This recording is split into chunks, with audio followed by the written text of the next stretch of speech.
विनय जी, सरगुजा अंचल जो है ना वो राजनेताओं की भूमि है। तो यहां पर हमारे पास बड़ी लंबी श्रृंखला है संवाद की। तो हम चौथे चरण में हैं अपने संवाद के। महत्वपूर्ण चरण है। निर्धारित जो कार्यक्रम का स्वरूप था उसमें यह अंतिम चरण होना था, क्योंकि जिस पार्टी की इस समय प्रदेश में सरकार है उस पार्टी में इस अंचल की सबसे प्रमुख आवाज रामविचार नेता में, जो इस समय हमारे साथ मंच पर है। किसी परिचय के मोहताज नहीं है। अविभाजित मध्य प्रदेश से इस अंचल का प्रतिनिधित्व विधानसभा में करते आ रहे हैं। देश की राजधानी में भी उन्होंने प्रतिनिधित्व किया, उच्च सदन में। पार्टी के प्रदेश स्तर पर, राष्ट्रीय स्तर पर अलग अलग जिम्मेदारियों का उन्होंने निर्वहन किया। और 2023 में जब भारतीय जनता पार्टी सत्ता में आने में सफल हुई तो भाजपा ने ही अपने कई बरगदों को उखाड़ दिया। पर उस आंधी में भी ये वटवृक्ष मजबूती के साथ खड़ा रहा। साथ के तमाम साथी सम्मान के रूप में हैं, तब भी रामविचार नेताम जी सम्मानीय मंत्री के तौर पर सरकार में मौजूद हैं। तो ऐसी शख्सियत रामविचार नेताम जी का मैं चाहूंगा जोरदार तालियों से आप स्वागत करें। और सवाल हम यहीं से शुरू करते हैं। रामविचार जी, जिस आंधी में बड़े बड़े पेड़ उखड़ गए, उस आंधी में भी आप कैसे अपने आप को बनाए रहे, उसके संदर्भ में आप भी तो सोचते होंगे कि आखिर पार्टी आप पर इतना भरोसा क्यों कर पाई।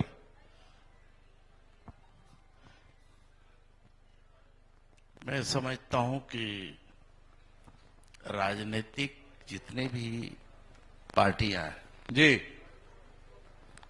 हर पार्टी अपने अनुकूल कार्यकर्ता खोजती है जी, उनकी अलग अलग अपनी अपनी आइडियोलॉजी है। उसके आधार पर उनका आचार विचार व्यवहार ये सब भी परखा जाता है। जी, बाकी दिगर पार्टी की बात तो नहीं करता, लेकिन भारतीय जनता पार्टी जी, में इसका एक बहुत बड़ा योगदान भी है, महत्व है। जी, और इस मेथड को जो नहीं समझ पाया, वो मैं समझता हूं कि उसे पूर्व होने में, भूतपूर्व होने में समय नहीं लगता। जी, और जो समझ गया तो आप कहीं भी रहिए, जी, किसी भी हालत में रहिए, आपका कर्म, जी, आपका विचार, आपका संयम, आपका जो निष्ठा है, आपकी जो प्रतिबद्धता है पार्टी संगठन के प्रति, जी, उसके आधार पे हमारा जो नेतृत्व है वो वहां तक पहुंच करके आपको ले जाएगा। और आपने देखा होगा कि इसमें बहुत सारे जो हमारे नए कार्यकर्ता कहें या कार्यकर्ता से सीधे नेता कहें, जो इस चीज को नहीं समझ पाया उसे फिसलने में देर नहीं लगता। जी, आपने ये सारा विस्तार से बताया, पर इस क्षेत्र को मौका देने पे तो दोनों पार्टियों ने ही संकोच दिखाया। भाई, इस क्षेत्र के कांग्रेस में सबसे बड़े नेता टीएस सिंहदेव, इस क्षेत्र के भाजपा के सबसे बड़े नेता रामविचार नेताम, पार्टी पिछली बार कांग्रेस को एक तरफा समर्थन अंचल ने दिया, इस बार भाजपा को अंचल ने समर्थन दिया, पर इसके बावजूद भी प्रदेश का नेतृत्व इस अंचल पर नहीं आया। तो दोनों पार्टियों का मन यहां के संदर्भ में भरोसे का क्यों नहीं बन पाया। देखिए, बहुत सारी बातें हैं, वही तो जानना चाहते हैं। बहुत सारी बातें रहती हैं पार्टियों में। जब नेतृत्व जब आगे रहता है या उस नेता को विशेष दायित्व मिलता है जी, तो लोगों की अपेक्षाएं सीधे बढ़ जाती हैं। जी, और इतनी अपेक्षा बढ़ती है कि उस अपेक्षा के अनुरूप हम अपना काम कर पाने में पीछे नहीं है, लेकिन जो हम काम करना चाहते हैं, हम बाकी की आवश्यकता की पूर्ति में हम लग जाते हैं या फिर प्रदेश का दायित्व में लग जाते हैं। राम विचार जी, आप हमको घुमा बहुत रहे हो। अब देखो, हमारा सीधा कहना यह है, 5 साल तक आप इस बात की बहुत चिंता करते थे कि टीएस सिंघे साहब ने, टीएस बाबा ने सूट सिलवाया था, वो काम नहीं आया। अब हम इस बात से परेशान है, सूट तो आपने भी सिलवाया, वो भी काम नहीं आया। तो उस चिंता के विषय में कुछ बताओ ना।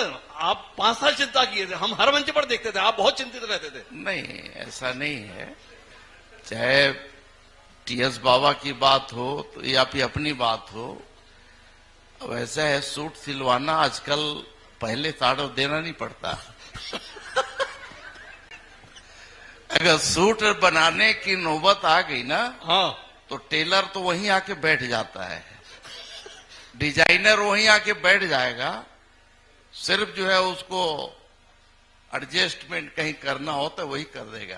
तो मतलब आपने इसलिए टेलर उसके डिजाइनर लिए तो दिक्कत तय कर नहीं रखा है।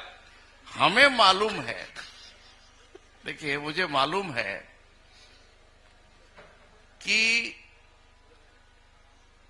ये गाना आजकल बहुत प्रचलित है, मैं बता दूं कि जाही विधि राखे राम ताही विधि रहिए। राम विचार जी बड़ी जल्दी समझ गए। जोरदार तालियां राम विचार जी की समझ के लिए। तो इसलिए जी, मैं बाकी इधर उधर के चक्कर में नहीं रहता भैया। जी, जो चीजें हैं, मुझे जो दायित्व मिला है, मुझे जो काम मिला है, जी, जो वर्तमान में है उसमें जिए। जी। तो अभी काम कैसा मिला है? काम अभी हल चला रहा हूं, अच्छी पैदावार कर रहा हूं, अच्छा पैदा कर रहा हूं, अच्छे लोगों को मुनाफा दिलवा रहा हूं। आप बड़ी गूढ़ बात करते हो। आपने कहा हल चला रहा हूं, ये तो बताओ किस जमीन पर?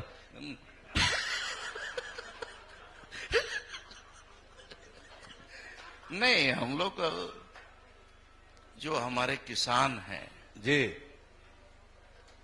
कोई भी जमीन हो उसमें पैदा अच्छी होनी चाहिए। जी, ऐसा फसल हम लोग लेने के लिए लोगों को प्रोत्साहित कर रहे हैं।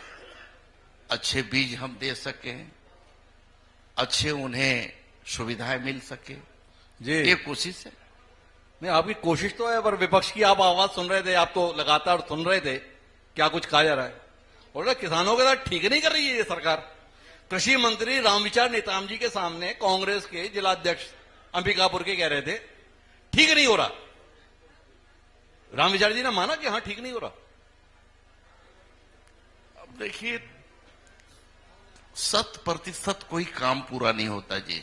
जी, मैं इसलिए 100% हम नहीं बोल सकते जी, कि हमने 100% पूरा किया। जी, इतना बड़ा काम 25 लाख से ऊपर किसानों के लिए हम काम कर रहे हैं। जी, उनकी उपज का हम सही दाम देने के लिए सरकार की योजनाएं चला रहे हैं, और उनके उपज जो है एक एक दाना खरीदने की हमारी योजना तो है जी, लेकिन कहीं न कहीं तो कुछ कमियां तो रही जाती है ना जी। इतना बड़ा संसाधन खड़ा करना, इतनी बड़ी पूरे सिस्टम को खड़ा करके लेना, मैं समझता हूं अपने आप में एक बहुत चुनौती भरा काम है। उस काम को भी हमारी सरकार ने बहुत ही सहजता सरलता के साथ बड़े अच्छे ढंग से उसको निर्बाध गति से चलने दिया, पूरा किया। नहीं, ये तो तुलनात्मक और बात आज होती हुआ। है। 5 साल भूपेश बघेल जी के नेतृत्व में कांग्रेस की सरकार थी, उस समय किसानों के लिए काम, और अब विष्णु देसाई सरकार में रामविचार नेताम जी के कृषि मंत्री रहते हुए काम। कुछ तुलना उलना करते हैं रामविचार जी, क्या लगता है? तुलना कौन करेगा? तुलना हम करेंगे तो हम तो अच्छी बात ही तो बोलेंगे ना। तो बोल दीजिए ना। मैं उनकी बात को हम क्यों मानूं? हम अच्छा कर रहे हैं उस चीज को बताएंगे। हमने अपनी सरकार में 3100 रुपया का कमिटमेंट किया था सरकार बनने के पहले। उस कमिटमेंट के आधार पे हम दे रहे हैं। 21 कुंटल धान खरीदने की बात थी, हम लोग 21 कुंटल के हिसाब से खरीदा है, और जिनका नहीं खरीद पाया वो उसके लिए क्षमा चाहता हूं भाई। लेकिन आपका आगे साल में अगर ठीक ठाक कर लेंगे रिकॉर्ड, सभी का रिकॉर्ड दुरुस्त हो जाए, अच्छी व्यवस्था हो जाएगी तो और अच्छे ढंग से करेंगे। जी हमारे किसी तरह के कोई दुर्भावना नहीं है जी। एक अच्छी भावना से हमारी सरकार ने काम करना ही शुरू किया है। और यही कारण है कि आप देखिए 2023, 2023-24, 2024-25, 25-26। हाँ, अभी हम लोगों ने लगातार पैसा, आज ही 10,200 पर आप इस 34 करोड़ पर का आप है। मेरे इस सवाल का उत्तर देने से क्यों बच रहे हैं? मैंने तो ये जानना चाहना कि भाई 5 साल जो कांग्रेस की सरकार थी उसके मुकाबले आप क्या बेहतर कर पा रहे हैं? बेहतर हम कर रहे हैं, किसानों के लिए इतने अच्छी योजना चला रहे हैं, तेलहन के क्षेत्र बढ़ाने के लिए तिल के खेती, तेलहन का रकबा विस्तार की योजना चल रही है, दाल विस्तार की योजना चल रही है, क्योंकि हमारे देश में जितने तेल की जो आवश्यकता है उतना हम पूर्ति नहीं कर पा रहे हैं। हर राज्य को ये टारगेट दिया हुआ है, हर राज्य को दलहन की खेती को बढ़ाने के टारगेट दिए हुए हैं। जी उस दिशा में प्रयास हो रहे हैं। अब प्रयास हो रहे हैं, काफी समय लगेगा। अभी ही ऑल इंडिया का भी पूरा मंत्रियों का एक कॉन्फ्रेंस हुआ, उसमें बहुत सारी बातें आई हैं। आगे चल करके हम लोग एक सिर्फ धान ही क्यों, धान के बदले में हम दलहन और तेलहन की ओर क्यों नहीं जा सकते? जी उसको बढ़ावा देने के लिए हमारी एक स्कीम आई है। हमारी कृषि उन्नति योजना की तरह ही इस योजना को भी हम शामिल कर रहे हैं, उसमें भी बढ़ावा दे रहे हैं, जिससे कि सिर्फ धान पर हम आश्रित न रहें, धान के जगह में बाकी चीज का भी खेती लोग कर सकें। पूर्व के जमाने में होता रहा। इसी तरह से जो खाद का बेतरतीब तरीके से रासायनिक खादों का जो प्रयोग हो रहा है, जी उसको भी कैसे धीरे धीरे करके कम करें, जी क्योंकि लोगों के स्वभाव में जब तक नहीं आएगा तब तक ये कम नहीं होगा। जी। और पूरा धरती आज जो है, पूरे जमीनें, खेती की जमीनें आज जहरीली होते जा रही है। अब जब जहरीली खेती अगर जमीन हो जाएंगे तो स्वाभाविक है उससे जो पैदा होगा वो उपज भी जहरीली होगा। जी और इसलिए इसको हम धीरे धीरे करके हम कम कर रहे हैं कि जैविक खेती को हम बढ़ावा दें, लोगों का इसको कैसे इस ओर प्रेरित किया जाए जी और उसका बेहतर कीमत मिल सके, ऐसा सोच रहे हैं। इसी प्रकार सुगंधित धान की उपज हमारे खास करके सरगुजा अंचल में बहुत प्रचलित है, उसका एक बेहतर कैसे मूल्य कीमत मिल सके, इसके लिए भी हमारी योजना है, उसमें भी हम काम कर रहे हैं। हमारे तमाम सारे जिलों में भी इस तरह से जो स्व सहायता समूह की हमारी दीदियां हैं जी उनका भी हम सहयोग ले रहे हैं।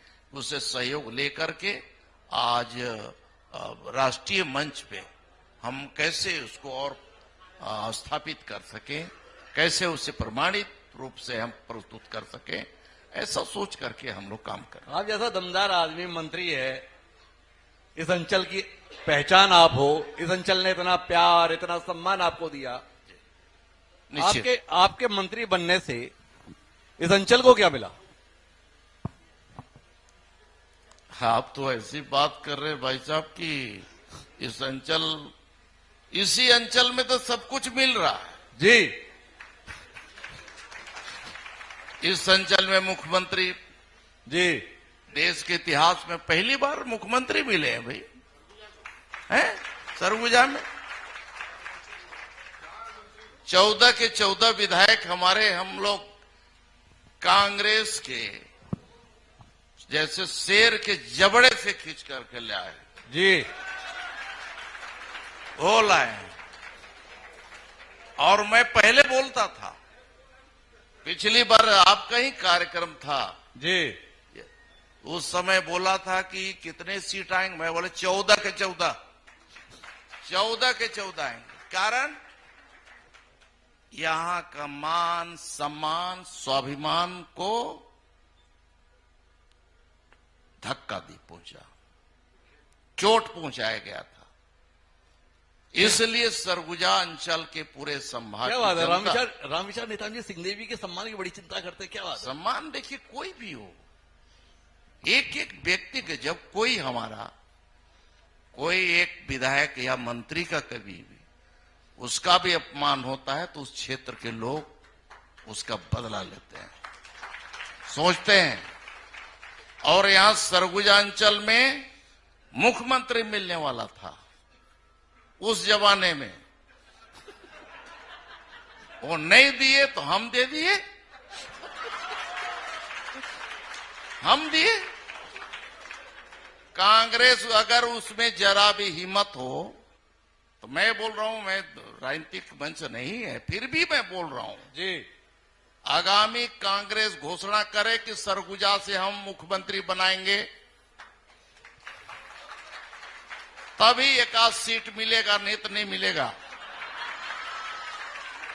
अच्छा, तब भी आप एक आधी सीट दोगे? नहीं देंगे। वो एक सीट कौन सी होगी?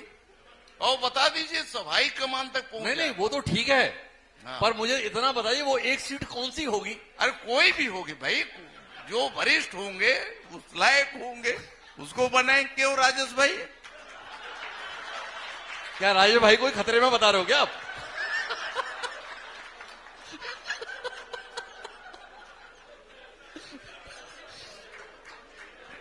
अच्छा, आपने हमें ये बताया बस इस अंचल को मुख्यमंत्री मिल गया। हमने चाहा था कि थोड़ा काम वाम के विषय में भी बता देते राम विचार जी कि देखो इस अंचल को ये भी मिल जा रहा है। देखिए, काम की जहां तक बात है जी, काम की जहां बात है, स्वर्णाक्षरों में ये 5 साल का कार्यकाल लिखा जाएगा। क्यों? जी, मैं बता रहा हूं। जी, कभी सोचा नहीं था कि एनएच यहां से आपका पूरा झारखंड को जोड़ने वाले मिल जाएगा। कोई सोचा नहीं था कि लुचकी घाट से एनएच को जोड़ने के लिए यहां बन जाएगा। कोई सोचा नहीं था कि काली घाट वाला रोड, काली घाट से सीधे रामानुजगंज गढ़वा रोड वाला एनएच से जोड़ा जाएगा। और आगे देखिएगा कि अभी बहुत जल्दी कोरबा की रेलवे लाइन अंबिकापुर से होके गुजरने के सर्वे हो गया, वो काम चालू होगा। दूसरी बात ये भी देखिएगा, आगे चल करके अंबिकापुर बरवाडीह लाइन, इसका भी हरी झंडी हो गया, इसका काम चालू हो जाएगा। जमीन लैंड एक्विजिशन हो गया, जमीनें सब हो गई। इसके बाद एक से एक सड़कें यहां से लेकर के जसपुर से जोड़ रहे हैं, एनएच से अंबिका, बाकी जगह अंबिका व रायपुर से जोड़ रहे हैं। और नीचे की जमीन इधर तो काम हो ही रहा है, ऊपर से हवाई वाला भी काम चिंतामणि जी के सहयोग से यहां चिंतामणि जी प्लेन उतारने वाले हैं। मैं अभी से बोल रहा हूं आलोक अच्छा, जी। एक बार बताओ रामेश्वर जी, इस अंचल ने मुख्यमंत्री विष्णुदेव साई जी को बनाया, ठीक? इस अंचल से कृषि मंत्री, आदिम जाति मंत्री रामविचार नेताम जी को बनाया, महिला बाल विकास मंत्री लक्ष्मी रजवाड़े जी को बनाया, और रामविचार नेताम जी ने सारा काम हमें उप मुख्यमंत्री अरुण साहब का बताया। चल क्या रहा है आपकी पार्टी में? नहीं, सब अच्छा चल रहा है।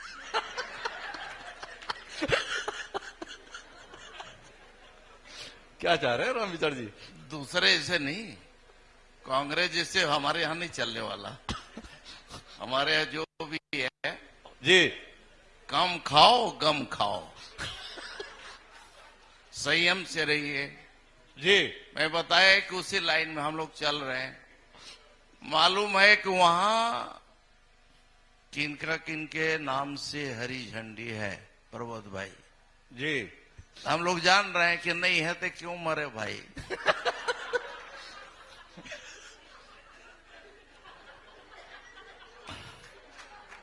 अच्छा, वो आखिरी दौर की बातचीत पर आते हैं रामविचार जी। ये हसदेव का क्या हो रहा है भाई? ये हसदेव का क्या हो रहा है? हसदेव का तो बहुत पहले से हम लोग भी गए थे आंदोलन करने बाबा के क्षेत्र में।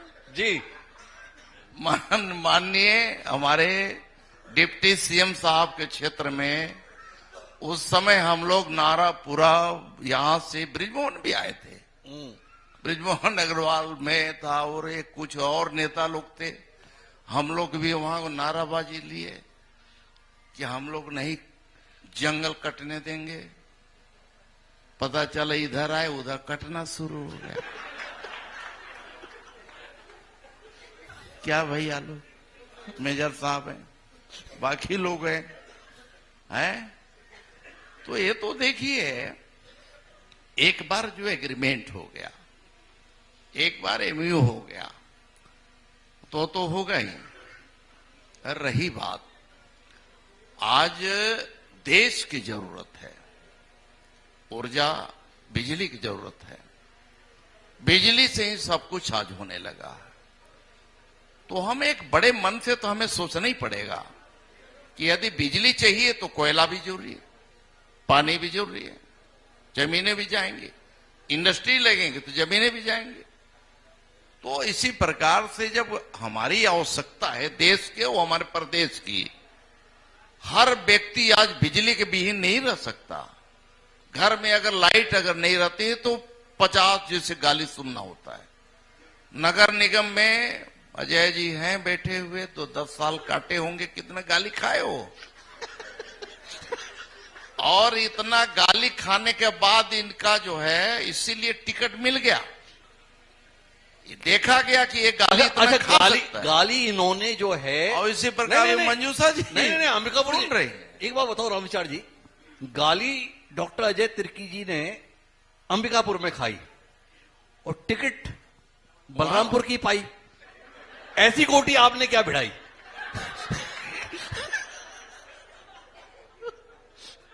नहीं, उसका असर वहां तक हुआ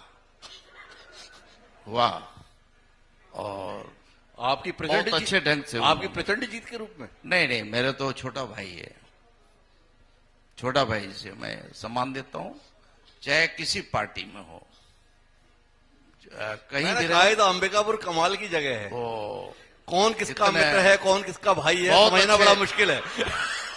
नहीं, बहुत अच्छे इंसान है जी, उससे कोई वो नहीं। देखिए, हमारे आपके अच्छा होना, ये तो जनता भी तो यही चाहती है ना जी। तो जनता अच्छे लोग को चुने ना जी, अच्छे लोग को ही लाए। और ये चुनाव तो जनता करती है भाई जी, पब्लिक वहां चुनाव लड़ती है। तो हमें क्यों, अगर कोई अच्छा व्यक्ति है। एक ज्ञान की बात जो है ना बीच में अधूरी रह गई। आप हमें बड़े ज्ञान की बात बता रहे थे। वो आपने बताया कि जरा बड़े मन से सोचना चाहिए। बिजली चाहिए तो उसके लिए तो जमीन चाहिए, जंगल के नीचे अगर कोयला है तो उसे निकालने के लिए जंगल काटना ही पड़ेगा। पर मैं एक बात समझना चाहता हूं, ये बड़े मन से सोचने का आग्रह सत्ता में आने के बाद ही व्यक्ति क्यों करता है? विपक्ष में रहता है तो बोलता है कि कटना नहीं चाहिए। मैं पहले से सोचता रहा हूं, पहले से सोचा हूं जी। और चुनाव के पहले मैं बोला था इंडस्ट्री एक बॉक्साइट का यहां लगने वाला था बाबा जी। बोलो सरगुजा में एक बॉक्साइट, ये एलुमिना के फैक्ट्री जी। ये हिंडाल्को वालों से हम लोगों ने कितने बार बात किया। मध्य प्रदेश में एक जमाने में हम लोग प्रश्न करते थे कि प्रदेश में कौन कौन से जिले हैं जो उद्योग विहीन है। जी। उद्योग विहीन जिला का यहाँ एक बदनुमा दाग था, उसको मिटाने का काम भारतीय जनता पार्टी के सरकार डॉक्टर रमन सिंह के नेतृत्व में रामविचार नेताम ने यहाँ शुगर फैक्ट्री बना करके किया, पूरा किया उसको जी। और इसी प्रकार से और भी बहुत सारे जो इंडस्ट्री हैं आज जो है उसकी जरूरत है। आज एक बड़ा इंडस्ट्री आता है तो सिर्फ वो वही काम नहीं करता, बल्कि उससे जुड़े हुए न जाने कितने इंडस्ट्री काम जब आप नए कई रोजगार, जब आप नए नेता थे, नए मंत्री थे, तब आपने इंडस्ट्री लगवा दी। अब तो आप अनुभवी नेता हैं, बहुत अनुभवी नेता हैं, बहुत प्रभावशाली मंत्री हैं। 3 साल के भीतर कोई इंडस्ट्री यहां लगवा देंगे या यहाँ के बच्चे वही रायपुर में नौकरी तलाशेंगे? दिक्कत तो है, इंडस्ट्री बहुत सारे अब तो आ रहे हैं और लगेंगे बहुत सारे। अभी बाक्सा अभी मालूम हुआ जी, आपको बता दूं कि हिंडाल्को वाले भी घूम रहे हैं यहां। अब उनका मन बन गया है कि सरगुजा अंचल में या सामरी जसपुर एरिया में हम यहां भी इंडस्ट्री डालेंगे। जी मैं उनको बोला कि आज तुम्हें ख्याल पड़ा, पहले तो बोल रहे थे हम लोग कि लगा लो मेन पार्ट में, जी मेन पार्ट में लगाए नहीं। अब एक लगा रहे थे, वहां जमीनों के आजकल लैंड एक्विजिशन में इतनी समस्याएं दिखते हैं, उसके चलते भी इंडस्ट्रियां नहीं आ पाती हैं। सबसे अधिक समस्या अगर है इंडस्ट्री वालों के लिए तो वो है जमीनों का। जी अब ये शेड्यूल एरिया में तो और बड़ी दिक्कत है, क्योंकि एक्वायर करना बहुत मुसीबत वाला काम है। तो ये भी है, मैं समझता हूं कि माननीय विष्णुदेव साय जी के नेतृत्व वाली सरकार में हम उम्मीद करते हैं जी कि निश्चित ही सरगुजा में, इस अंचल में, चाहे बॉक्साइट से हो या अन्य हो, पावर सेक्टर की बात हो, उसमें कुछ न कुछ बड़ा यहां होने वाला है और निश्चित ही होगा। बड़ा होने वाला है, ये संभावना जताइए। एक बार समर्थन में तालियां तो बजा दीजिए, चाहे ये तालियां कुछ करा दे। तो आखिरी बिंदु पर आता हूं जी। 10 साल आपने रमन सिंह जी के साथ मुख्यमंत्री रहते हुए बतौर मंत्री काम किया, 5 साल विपक्ष में रहते हुए भूपेश बघेल जी के दौर को देखा, 2 साल विष्णुदेव साय जी को देख रहे हैं। थोड़ी समीक्षा कर दीजिए ना, हम लोगों की मदद हो जाएगी, तीनों मुख्यमंत्री की, कौन कैसा। देखिए, अब तुलना तो कोई अलग अलग हिसाब से अपने अपने नजरिए से करता है जी, लेकिन हमारी पार्टी की सोच हो है, जी हम लोग पार्टी को या संगठन को सर्वग्राही बनाते हैं, जी सर्वस्पर्शी बनाते हैं, जी हैं? तो हमारी सरकार सर्वग्राही, सर्वस्पर्शी और सर्वव्यापी ये सरकार है। जी अगर इसी की तुलना भूपेश से करेंगे जी तो कभी वो सर्वव्यापी नहीं हो पाए, जी सर्वग्राही कभी नहीं हो पाए, जी सर्वस्पर्शी कभी नहीं हो पाए। जी तो हमारी सरकार का उनके सरकार का बेसिक जो अंतर है उस चीज को आप देख लीजिए। हमारी सरकार की जितने योजनाएं हैं सर्वस्पर्शी होंगे, हमारी सरकार की जितने स्कीमें हैं वो सर्वग्राही होंगे। इसलिए हमारी जितने भी केंद्र में जितने भी योजनाएं की स्कीमें हैं वो सबों को छूने वाला होता है। जी आज अगर महतारी बंधन की बात आलोचना के अलग किया जा सकता है तो वो है सर को छूने वाला है।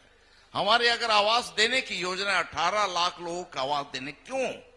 उसमें गांव, गरीब, किसान, मजदूर, नौजवान सब तो जुड़े हैं ना, सबके लिए है, उसके लिए है, उनको दिया, हर वर्ग को दिया।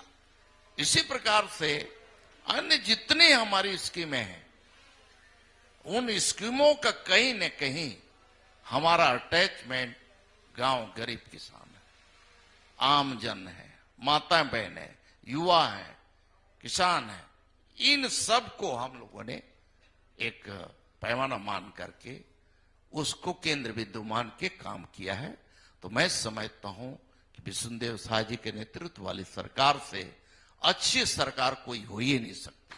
जी और चरणदास महंत जी के नेतृत्व में विपक्ष की भूमिका को भी थोड़ा रेखांकित कर ही दीजिए रामविचार जी।